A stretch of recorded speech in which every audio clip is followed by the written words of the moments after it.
Assalamualaikum warahmatullahi wabarakatuh. Bismillahirrahmanirrahim. Alladzi nazzala 'alaikal kitaba bil haqqi musaddiqan lima baina yadayhi wa anzalat tawrata wal inzil. Asyhadu an la ilaha illallah wa asyhadu anna Muhammadan abduhu wa rasuluh. Allahumma salli wa sallim wa barik alaihi wa ala alihi wa ashabihi ajma'in. Rabbi shrah li sadri wa yassir li amri wa hlul 'uqdatam min lisani yafqahu qawli. Bapak Ibu hadirin, saudara-saudaraku dimanapun Anda berada, alhamdulillah dalam kesempatan sore hari ini kita masih diperkenankan Allah bertemu dan bermuajah. Semoga apa sedikit ilmu yang akan kita terima betul-betul menjadikan satu ilmu yang bermanfaat baik terhadap diri kita maupun terhadap anak keturunan kita ila yaumiddin. Amin ya rabbal alamin. Ibu bapak hadirin yang kami hormati, untuk hati menjadi kekasih Allah itu ada beberapa proses-proses yang harus dialami oleh satu manusia. Dan proses itu bisa untuk siapa saja. Untuk menjadi kekasih Allah itu tidak harus melihat dari sisi nasab atau keturunan. Tidak. Untuk menjadi kekasih Allah siapapun bisa, apapun status Anda. Yang terpenting harus melalui beberapa proses yang sudah ditentukan Allah Subhanahu wa ta'ala. Kau ingin kenal oleh si A, itu pun sebelumnya ada proses pengenalan untuk dijadikan sebagai kekasih. Begitu juga kepada Allah, kau ingin kenal Allah yang nantinya kau jadikan kekasih hatimu, itu pun juga ada proses. Dan proses ini sudah sering saya katakan dan kami tidak akan bahas. Yang akan kami bahas hanyalah kedudukan. Sampai di manakah kekasih-kekasih Allah di mata Allah Subhanahu wa ta'ala. Sampai di manakah kedudukan hatimu ketika sudah menjadikan Allah sebagai kekasihmu. Dan inilah Pak yang dimaksud daripada ketika saat Allah memberikan satu rekom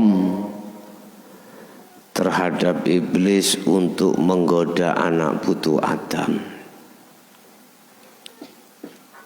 Allah memberikan 2 rekom terhadap iblis. Satu di antaranya adalah ditangguhkannya iblis sampai yauma yub'ats, sampai hari dibangkitkannya manusia. Berarti itulah hari kiamat. Yang nomor 2, diperbolehkannya iblis akan menggoda terhadap anak putu Adam untuk diajak mengingkari Allah Subhanahu wa ta'ala. Itu rekom Allah. Illa ibadaka minhumul mukhlasin, kata Allah, kecuali, maksudnya yang tidak bisa diseret, hamba-hambamu yang terpilih di antara mereka. Maksudnya hamba-hambamu yang terpilih, yang disebut mukhlasin, itulah para kekasih Allah. Artinya hatinya sudah tidak lagi menjadikan selain Allah sebagai kekasih. Bahkan sebaliknya, justru Allah lah yang dijadikan sebagai kekasih hatinya.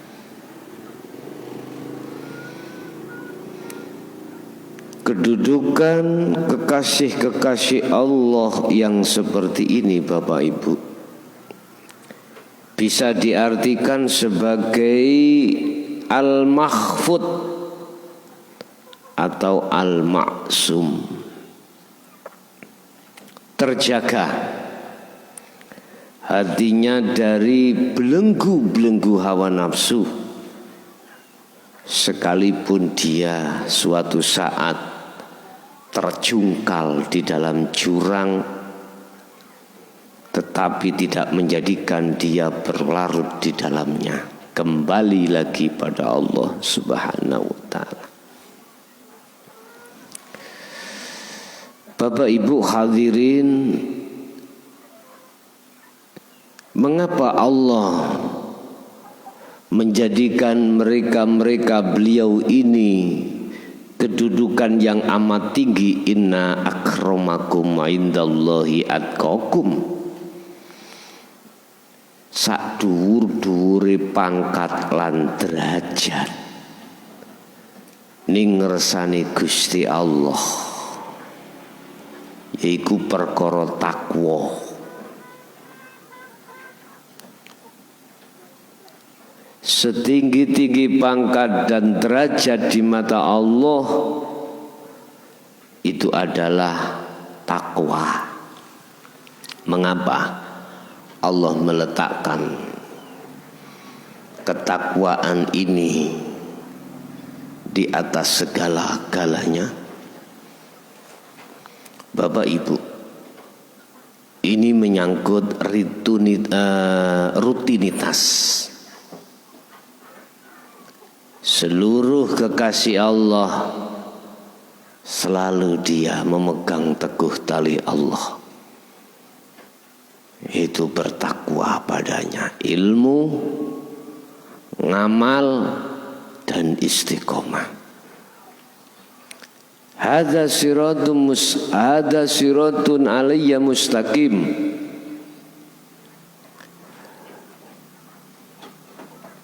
Mereka itu selalu berjalan di atas jalanku, kata Allah. Artinya hatinya selalu mengedepankan akhlak ilahiyah, di atas akhlak istimaiyah. Dia selalu mengedepankan hati selalu bertemu Allah daripada yang lainnya. Bapak Ibu hadirin jamaah rahimakumullah. Kedudukan yang seperti ini Bapak Ibu, yang menjadi rutinitas beliau kekasih Allah, inilah sebagai alasan mengapa Allah mengatakan dalam satu ayat, inna akramakum indallahi atqakum. Ya, setinggi-tinggi pangkat derajat di mata Allah adalah takwa. Otomatis kalau kita bicara takwa tidak terlepas dari ilmu, amal dan istiqomah. Dan inilah sebagai keistiqomahan rutinitas daripada kekasih Allah hatinya, sehingga tidak ada waktu yang begitu banyak kecuali beliau hatinya disibukkan berzikir pada Allah Subhanahu wa ta'ala. Ini kalau sudah menjadi sang kekasih, dimanapun selalu ingat, apapun pasti tercantap di dalam hatinya. Dimanapun ada bayanganmu, kemanapun ada bayanganmu, kekasihku. Lah iki kalimat itu menuangkan bentuk syair yang terjadi pada hatinya pada Allah. Jadi tidak ada waktu kecuali hanya disibukkan berbicara dengan Allah, yang namanya kekasih. Ya secara otomatis. Jadi kedudukan beliau ini di mata Allah adalah yang tertinggi. Ya, kedudukan yang tertinggi karena beliau selalu memegang teguh ilmu, amal dan istiqomah. Makanya di situ dikatakan mukhlasin. Jadi beliau yang selalu hatinya terjaga untuk senantiasa ma'rifat pada Allah Subhanahu wa ta'ala. Jadi saya tidak akan menjelaskan syarat-syarat untuk menjadi kekasih Allah, tidak. Saya cukup membahas kedudukan beliau di mata Allah. Itu hal yang paling tinggi. Karena apa? Karena mereka ini sudah tidak lagi hatinya itu terbuai dengan hal-hal yang bersifatkan duniawiyah. Ini kalau dibahaskan tentang ikhlas, karena hatinya itu sudah mengatakan bahwasanya yang berperan itu hanyalah Allah, maka sayugjanya dia tidak akan meminta upah dari apa yang telah berlaku, karena pada hakikatnya yusyahiduna annal fa'ila al-haqiqiyah wallahu ta'ala. Karena di dalam hatinya sudah tidak lagi melihat yang berperan itu dirinya, makhluk, tetapi justru yang berperan itu adalah Allah Subhanahu wa ta'ala. Inilah yang disebut sebagai pahlawan. Ya, ora diupah yo ngelawan. Artinya enggak ada tendensi dengan hal-hal apa yang menjadikan buah. Begitu juga Anda, ketika suluk bisa sampai lekas ke wusul, maka jangan ada tendensi apapun. Jangan mengharapkan buah dari kesulukan, yaitu kewusulan. Cukup bagimu untuk menjalankan tugas yang diembankan oleh Allah Subhanahu wa ta'ala. Urusan buah itu urusan Allah itu sendiri. Ini etika. Pahlawan juga begitu, tidak mengharapkan apapun. Biar saya nanti dapat gaji, biar saya nanti dapat julukan. Tidak. Yang namanya pahlawan itu tidak diupah, ya tetap melawan. Itu pahlawan, ya. Makanya dulu itu pahlawan revolusi atau pahlawan 45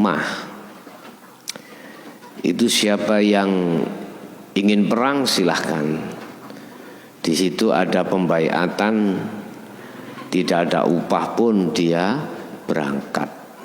Ini yang lazim, yang pantas disebut sebagai pahlawan. Inilah salah satu karakter ataupun sifat yang dimiliki oleh kekasih-kekasih Allah. Anda memerangi hawa nafsu pada dirimu sendiri, ku anfusakum, memerangi hawa nafsu yang selalu mengajak kejelekan, selalu mengajak maksiat pada Allah. Kau harus berani untuk memerangi, dan di situ tidak ada tendensi apapun, ya. Tidak ada suatu harapan yang harus dia capai, tidak, ya. Dia tetap cukup untuk mengemban berperang di medan pertempuran lewat kehidupan dunia ini dengan nafsu pada dirinya sendiri. Bapak Ibu hadirin, saudara-saudaraku dimanapun Anda berada, mungkin ini sedikit apa yang bisa kami sampaikan terkait kedudukan kekasih Allah di mata Allah Subhanahu wa ta'ala. Dan pada hari ini juga mengucapkan Hari Pahlawan Republik Indonesia. Semoga ini sebagai inspirasi atau sebagai letupan dalam hati kita, di mana kita bisa memetik satu pelajaran. Jadilah hati atau jadilah diri seorang pahlawan yang tanpa diupah selalu melawan hawa nafsu kita masing-masing. Semoga bermanfaat dan kami akhiri ihdinas siratal mustaqim. Assalamualaikum warahmatullahi wabarakatuh.